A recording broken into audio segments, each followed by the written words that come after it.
우리 같이 말씀 보겠습니다. 출애굽기 3장 7절에서 12절 말씀입니다. 우리 말씀을 함께 봉독하겠습니다. 여호와께서 이르시되 내가 애굽에 있는 내 백성의 고통을 분명히 보고 그들이 그들의 감독자로 말미암아 부르짖음을 듣고 그 근심을 알고 내가 내려가서 그들을 애굽인 손에서 건져내고 그들을 그 땅에서 인도하여 아름답고 광대한 땅, 젖과 꿀이 흐르는 땅, 곧 가나안 족속, 헷 족속, 아모리 족속, 브리스 족속, 휴위 족속, 여부스 족속의 지방에 데려가러 하노라. 이제 가라. 이스라엘 자손의 부르짖음이 내게 달하고 애굽 사람이 그들을 괴롭히는 학대도 내가 보았으니 이제 내가 너를 바로에게 보내어 너에게 내 백성 이스라엘 자손을 애굽에서 인도하여 내게 하리라. 모세가 하나님께 아뢰되 내가 누구이기에 바로에게로 가며 이스라엘 자손을 애굽에서 인도하여 내리이까. 하나님이 이르시되 내가 반드시 너와 함께 있으리니 내가 이스라엘 백성을 애굽에서 인도하여 낸 후에 너희가 이 산에서 하나님을 섬기리니 이것이 내가 너를 보낸 증거니라. 아멘. 오늘 말씀은 하나님께서 모세를 부르시고 그에게 사명을 주시는 장면이 기록되어 있습니다. 당시에 모세의 상황은 어땠을까요? 우리가 읽었던 말씀 그 앞부분에 보면 출애굽기 3장 1절에 그의 상황을 이렇게 설명합니다. 우리 출애굽기 3장 1절 말씀 우리 함께 봉독하겠습니다. 모세가 그의 장인 미디안 제사장 이드로의 양떼를 치더니 그 떼를 광야 서쪽으로 인도하여 하나님의 산 호렙에 이르매. 아멘. 모세가 지금 무슨 일을 하고 있나요? 양떼를 치고 있습니다. 근데 그 양떼가 누구의 양떼인가요? 자신의 양떼도 아닌 장인 이드로의 양떼를 치고 있습니다. 참 슬픈 얘기인데요. 처가살이를 하고 있다는 거죠. 근데 원래 모세가 어떤 사람이었나요? 아마 여러분들도 아시겠지만 당시에 바로 왕이 그때 그 히브리인, 그 이스라엘 사람들이 너무 많아지자 애굽의 위협이 될 것 같아서 그때 그 히브리인, 그 이스라엘 사람, 특별히 남자아이가 태어나면 산파들에게 나일강에 버리라고 했습니다. 그렇게 정말 말도 안 되는 정말 힘든 상황에 모세가 태어났습니다. 당시 이스라엘 사람들의 기도 제목은 그거였습니다. 제발 남자아이는 낳지 않게 해달라고요. 그런데 그 가운데 모세가 태어났습니다. 하나님의 특별한 은혜 가운데에 이 산파는 모세를 나일강에 버리지 아니하고 또 그의 부모도 목숨을 걸고 이 모세를 키웁니다. 산파와 이 부모는 목숨을 걸지 않으면 이 아이를 키울 수 없는 상황이었습니다. 그래서 그렇게 3개월간 아이를 키웁니다. 근데 3개월이 지나자 이제 아이가 너무나 커지고 그의 울음소리가 너무나 커지자 이제 더 이상 키울 수 없어서 그의 엄마 요게벳은 울면서 갈대 바구니에다가 안에 엽청을 바르고 나일강 위에 그 아이를 넣고 띄워 보냅니다. 더 이상 자신의 손으로 키울 수 없어서 그는 이제 하나님의 손에 그 모세의 삶을 맡기며 나아갑니다. 그런데 참 신기하게도 바로의 딸이 그 나일강을 거닐다가 그 갈대 바구니에 있는 모세를 발견하게 됩니다. 그리고 그를 양자를 삼습니다. 역사적으로 보면 당시에 그 딸이 자신의 아들이 있으면 후손이 있으면 앞으로 큰 정치적인 영향력을 끼칠 수 있었던 그런 것들이 있었는데요. 그때 그에게는 아들이 필요했는데 모세를 보자 너를 내가 양자 삼아야겠다는 그런 마음이 들게 됩니다. 그래서 양자를 삼는데요. 이 모든 과정 가운데 왜 모세의 친누나가 따라가면서 그 공주에게 이야기합니다. 친엄마를 속여서 유모로 연결시켜줍니다. 상상할 수 없는 일이 일어나요. 내가 키울 수 없어서 그 갈대 바구니에 그 아이를 담아서 나일강에 띄웠는데 바로의 딸의 그 손에 들리고 그에게 양자 삼아지고 또 유모를 구하는데 그 유모로 친엄마인 유모 요게벳이 가게 되었다는 것입니다. 요게벳은 궁중에서 그 모세를 월급을 받아가며 기워갑니다. 그리고 그 가운데 하나님의 말씀을 전합니다. 모세의 탄생을 보면 정말 대단한 사람입니다. 이 모세의 그 출생의 비밀을 아는 사람이면 기대할 것입니다. 모세가 그의 출생이 이렇게 정말 대단한데 그를 통해서 하나님은 무슨 일을 행하실지 기대했을 것입니다. 그는 장차 애굽의 왕이 될 것이고 그는 왕으로서 이스라엘 백성들을 구원하는 하나님께 귀하게 쓰임받는 제물이 될 것이라고 생각했을 것입니다. 그런데 40대가 되어서 사고를 칩니다. 그가 사고치었던 내용에 대해서 사도행전의 스데반 집사의 설교에서 아주 잘 기록되어 있는데요. 우리 사도행전 7장 23절 29절 말씀, 우리 말씀 함께 봉독하겠습니다. 나이가 40이 되매 그의 형제 이스라엘 자손을 돌볼 생각을 나더니 한 사람이 원통한 일 당함을 보고 보호하여 압제받는 자를 위하여 원수를 갚아 애굽 사람을 쳐 죽이니라. 그는 그의 형제들이 하나님께서 자기의 손을 통하여 구원해 주시는 것을 깨달으리라고 생각하였으나 그들이 깨닫지 못하였더라. 이튿날 이스라엘 사람들끼리 싸울 때에 모세가 와서 화해시키려 하여 이르되 너희는 형제인데 어찌 서로 해치느냐 하니 그 동물을 해치는 사람이 모세를 밀어뜨려 이르되 누가 너를 관리와 재판장으로 우리 위에 세웠느냐? 너가 어제는 애굽 사람을 죽인 것 같이 또 나를 죽이려 하느냐? 모세가 이 말 때문에 도주하여 미디안 땅에서 나그네 되어 거기서 아들 둘을 낳으니라. 아멘. 모세는 좋은 뜻으로 시작했습니다. 모세는 자신의 민족, 자신의 형제를 돌보고자 했습니다. 그런데 억울한 일을 당하는 그 히브리인 자기 그 형제를 보호하려다가 잘못해서 애굽 사람을 쳐서 죽이게 됩니다. 그런데 그의 신분이 그래도 대단했기 때문에 이 모든 사건을 조용히 마무리하고 숨겼습니다. 그런데 그 이야기가 이스라엘 사람들에게 다 퍼졌던 것입니다. 다음 날 이스라엘 형제들끼리 싸울 때에 너희들이 왜 싸우느냐고 말릴 때에 애굽 사람을 너가 어제 죽였듯이 나를 죽이려고 하느냐고 이야기합니다. 모세가 살인했던 사건을 폭로하게 됩니다. 모세는 자신의 방법대로 자신의 형제인 그들을 지키려고 했었는데 그게 자신의 뜻대로 되지 않았습니다. 오히려 살인자가 되었고 그는 도망자 신세가 되었습니다.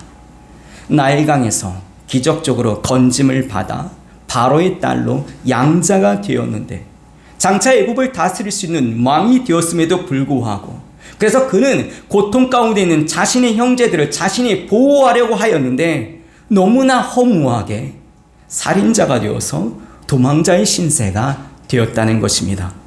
이 이야기를 볼 때마다 너무 허망하고 허탈하고 너무 허무하게 여겨집니다. 출애굽기 3장 1절에 보면 그 삶이 이런 삶입니다. 모세는 장인 이두로의 양떼를 치는 목자가 되었다. 자신의 양떼도 아닙니다. 장인의 양떼입니다. 아무것도 가진 것도 없이 그냥 무능하게 자신의 양떼를 키우며 처가살이를 하고 있다는 것입니다. 정말 그가 정말 이집트의 그 애굽의 왕이 될 뻔했던 모세였나라는 생각이 들 정도로 그의 삶은 그냥 무능한 전치였습니다. 그는 모든 것을 다 내려놓고 그냥 그렇게 살아갔습니다. 그런데 그런 모세에게 하나님이 찾아가셨습니다. 광야에서 그냥 이름 없이 양떼만 키우고 40년이란 시간이 지난 이후 80세가 되었을 때 하나님이 그에게 찾아가셨습니다. 여러분 죄송하지만 80세의 할아버지가 이제 무엇을 할 수 있을까요? 그가 물론 과거에 바로의 궁정에서 대단한 학문을 익혔습니다. 그 수많은 학문을 익혔던 또 지금 80세가 된 다음에 이제 무엇을 할 수 있었을까요? 40년간 광야에서 양을 키우면서 그가 배웠던 것을 다 잃어버렸을 것입니다. 그리고 자신이 가지고 있었던 인맥들도 40년이 지난 지금 애굽의 정치 상황이 완전히 달라졌을 것입니다. 그러므로 그가 애굽에 다시 간들 그가 할 수 있는 것은 아무것도 없었습니다. 그런데 그런 모세에게 하나님이 찾아오셨습니다. 우리 출애굽기 3장 2절에서 4절 말씀, 우리 2절에서 4절 말씀 함께 봉독하겠습니다. 여호와의 사자가 떨기나무 가운데로부터 나오는 불꽃 안에서 그에게 나타나시니라. 그가 보니 떨기나무에 불이 붙었으나 그 떨기나무가 사라지지 아니하는지라. 이에 모세가 이르되 내가 돌이켜 가서 이 큰 광경을 보리라. 떨기나무가 어찌하여 타지 아니하는고 하니 그때에 여호와께서 그가 보려고 돌이켜 오는 것을 보신지라. 하나님이 떨기나무 가운데에 그를 불러 이르시되 모세야 모세야 하시매 그가 이르되 내가 여기 있나이다. 아멘. 여기 보면 떨기나무가 나옵니다. 떨기나무는 시내 광야에서 흔히 볼 수 있는 아카시아 나무 중에 그냥 조그만 가시 덤불을 보면 생각을 하겠습니다. 이 떨기나무가 사실 쓸모가 없는 나무예요. 나무가 너무 좁고 너무 가늘고 그래서 심지어 땔감으로도 쓸 수 없는 정말 보잘것없는 나무입니다. 그런데 그 떨기나무에 불이 붙었습니다. 그냥 홀라당 타고도 끝날 것인데 그 불이 꺼지지 않습니다. 우리 자세히 보니까 떨기나무가 타고 있지 않은 겁니다. 그를 주목하게 됩니다. 그 나무를 주목하게 됩니다. 왜 하나님께서는 왜 이 모세에게 나타나셨을 때 떨기나무 불 가운데에 나타나셨을까요? 떨기나무처럼 정말 보잘것없고 불 붙으면 그냥 홀라당 타서 그냥 없어질 것 같지만 거기에 하나님이 함께 하셨을 때 불이 꺼지지 않고 떨기나무가 꺼지지 않는 것처럼 모세 네가 80세에 이제 더 이상 아무것도 할 수 없다고 하지만 하나님이 함께 하시면 너를 통해서 위대한 일을 일으키실 것을 보여주기 위함이 아닐까요? 하나님께서는 그리고 5절에 그에게 말합니다. 너가 선 곳은 거룩한 땅이니 너의 발에서 신을 벗으라고 명령하십니다. 본문이 기록될 당시 신발은 자유인들만 신었습니다. 그리고 종들은 신을 신을 수가 없었습니다. 그런데 지금 신을 벗으라는 것은 이제 네가 네 마음대로 자유인으로 살았다면 이제는 하나님이 종이 되라는 의미가 담겨 있습니다. 여러분 바라기는 여러분도 내 인생을 내 것이라고 생각하고 내 마음대로 자유인으로 사는 것이 아니라 하나님 앞에 여러분의 신을 내려놓고 하나님의 뜻대로 살아가는 하나님의 종이 될 수 있기를 간절히 바랍니다. 그 길이 우리가 사는 길입니다. 그 길에 우리의 참된 기쁨과 평화와 만족이 있음을 깨달을 수 있기를 간절히 바랍니다. 다음으로 하나님께서는 모세에게 자신의 계획을 말씀해 주십니다. 우리 7절에서 8절 말씀, 7절에서 8절 말씀 함께 봉독하겠습니다. 여호와께서 이르시되 내가 애굽에 있는 내 백성의 고통을 분명히 보고 그들이 그들의 감독자로 말미암아 부르짖음을 듣고 그 근심을 알고 내가 내려가서 그들을 애굽의 손에서 건져내고 그들을 그 땅에서 인도하여 아름답고 광대한 땅, 젖과 꿀이 흐르는 땅, 곧 가나안 족속, 헷 족속, 아모리 족속, 브리스 족속, 휘 족속, 여부스 족속의 지방에 데려가노라 하노라. 아멘. 이스라엘 백성들이 이전에 애굽에서 노예로 430년간 고통받고 지냈습니다. 오늘 이 내용을 조금 전에 중고등부, 유초등부에서도 설교를 했는데요. 아이들이 430년요. 왜 이렇게 길어요? 네, 정말 긴 시간이었어요. 430년 동안 부르짖고 기도했어요. 하나님 저희를 구원하소서, 저희를 살려주소서. 하나님께서는 이처럼 간절히 부르짖는 그 이스라엘 백성들의 소리를 외면하지 않으셨습니다.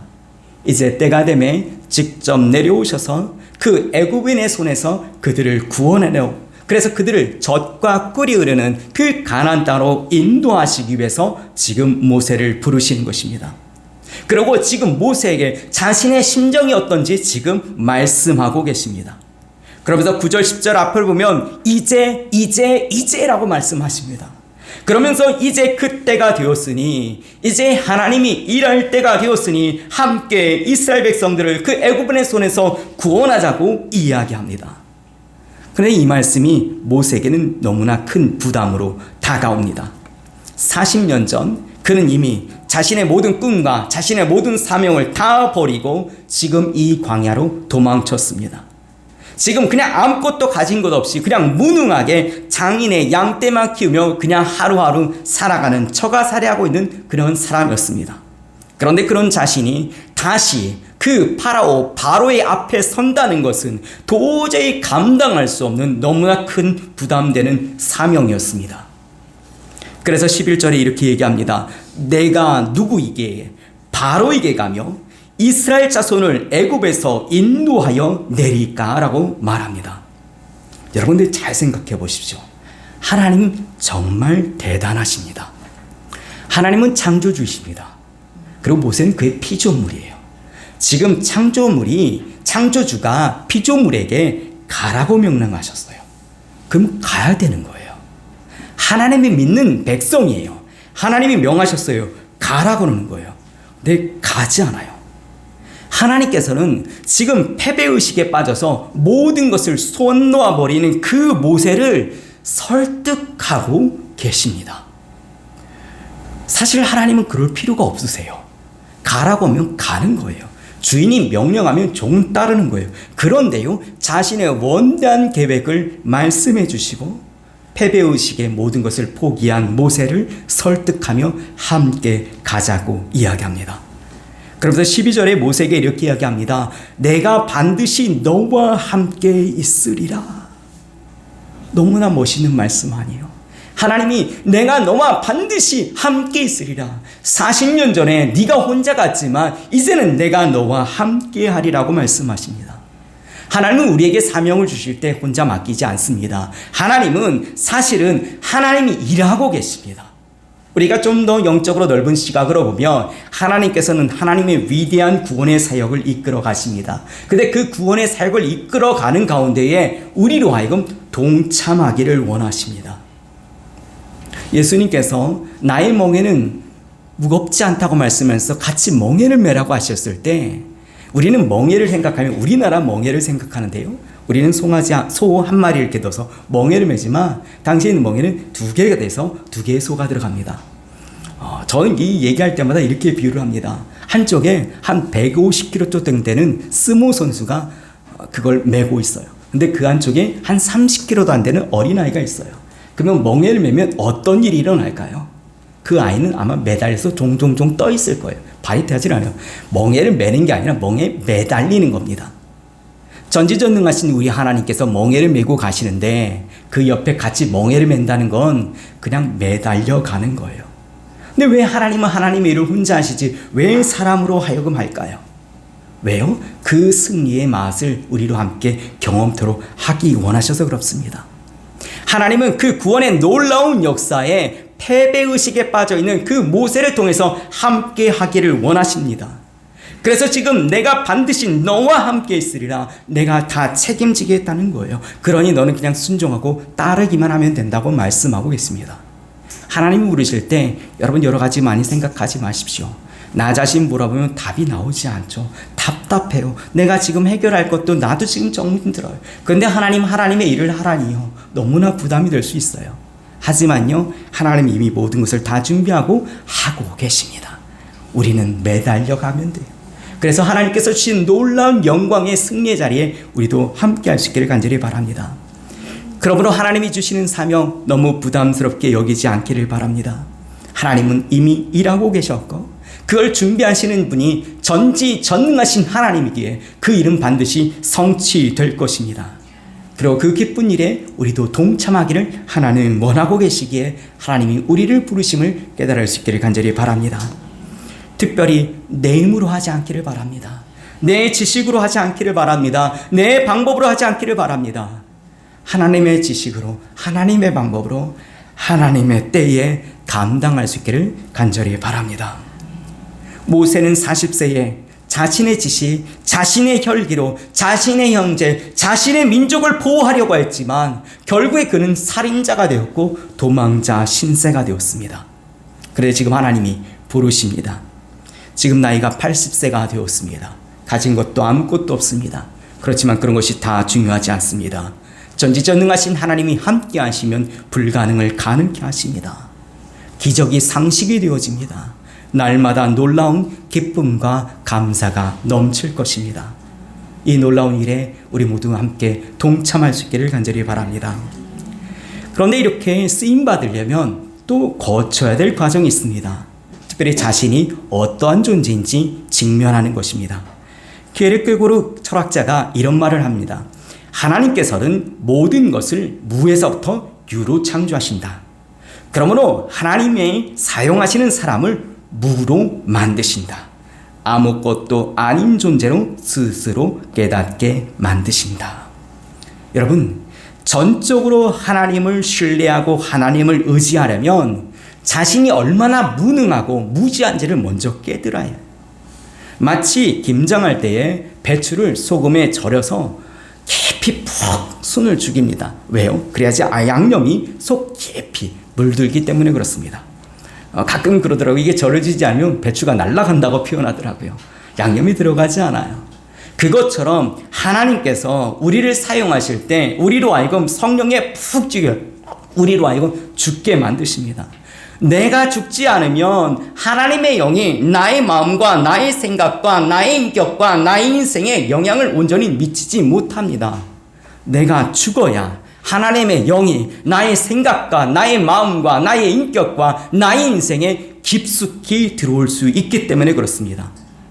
여전히 내가 살아있다면, 여전히 내 지식과 나의 경험, 나의 방식을 주장한다면 절대로 하나님의 일을 온전히 감당할 수가 없습니다.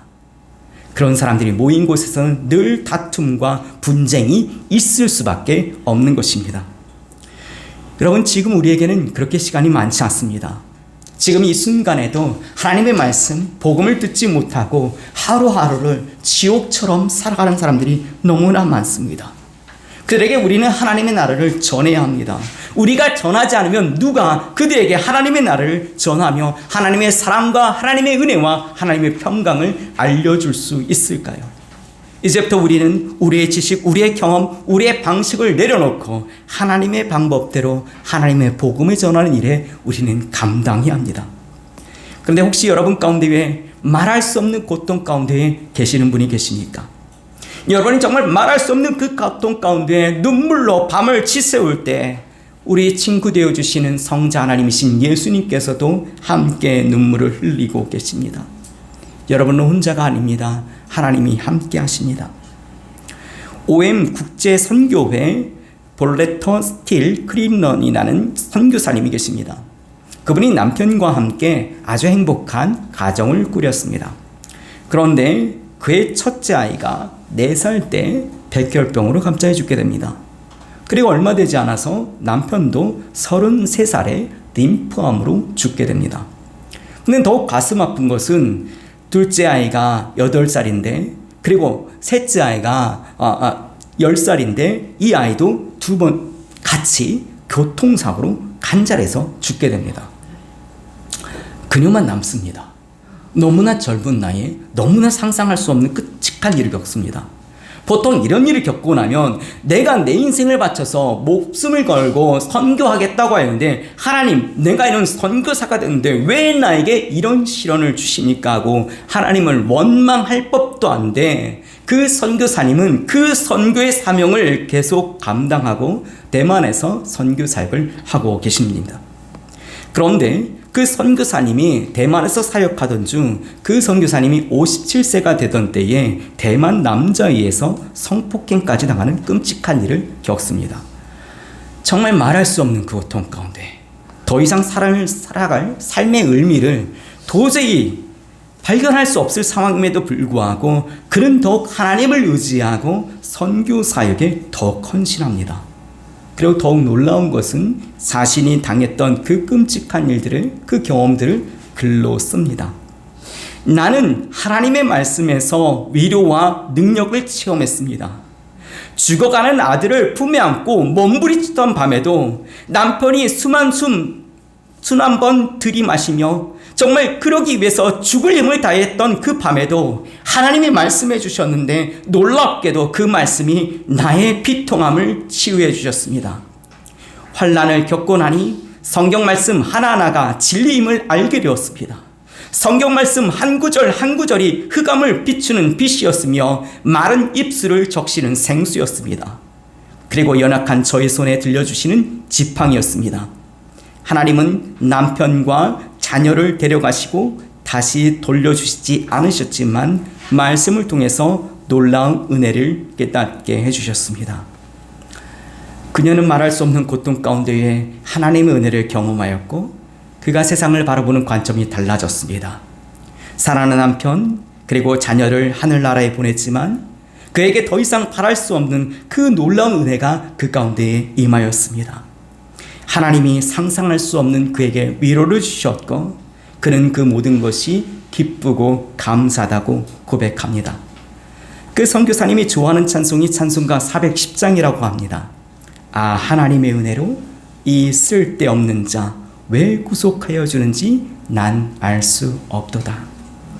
이 선교사님이 그 말할 수 없는 고난 가운데에 하나님을 원망하고 푸념하며 절망의 자리로 떠났다면 아마 예수를 믿다가 불행해진 여인이라고만 알려졌을 것입니다. 그러나 그녀가 하나님의 말씀 가운데 말할 수 없는 은혜와 위로를 체험하자 그가 절망 가운데 빠진 사람들에게 위로의 메시지를 전하는 희망의 통로의 역할을 하고 계신다는 것입니다. 우리는 이해할 수 없는 하나님의 사랑과 하나님의 은혜가 있습니다. 혹시 지금 이 순간에도 힘들고 어려운 고통 가운데 있다면 하나님께 울부짖으며 기도하기를 바랍니다. 저희는 알지 못하지만 하나님의 무한한 위로와 평강이 임하기를 고원합니다. 하나님께서는 우리를 구출해 주시고 우리를 고쳐 주시고 우리를 회복하기를 간절히 원하십니다. 특별히 우리를 죽음으로부터 구원해 주시고 율법의 속박으로부터 우리를 구원해 주시고 압지와 억울함으로부터 우리를 건져내 주시기를 기뻐하시는 분이 바로 하나님 아버지이십니다.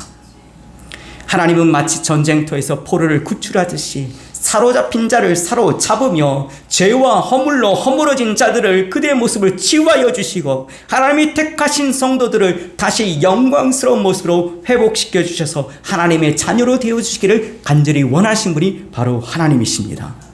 그러므로 온전히 회복시켜 주실 그 하나님을 붙잡고 끝까지 부르짖어 기도하기를 원합니다. 이스라엘 백성들은 430년 동안 울부짖으며 기도했습니다.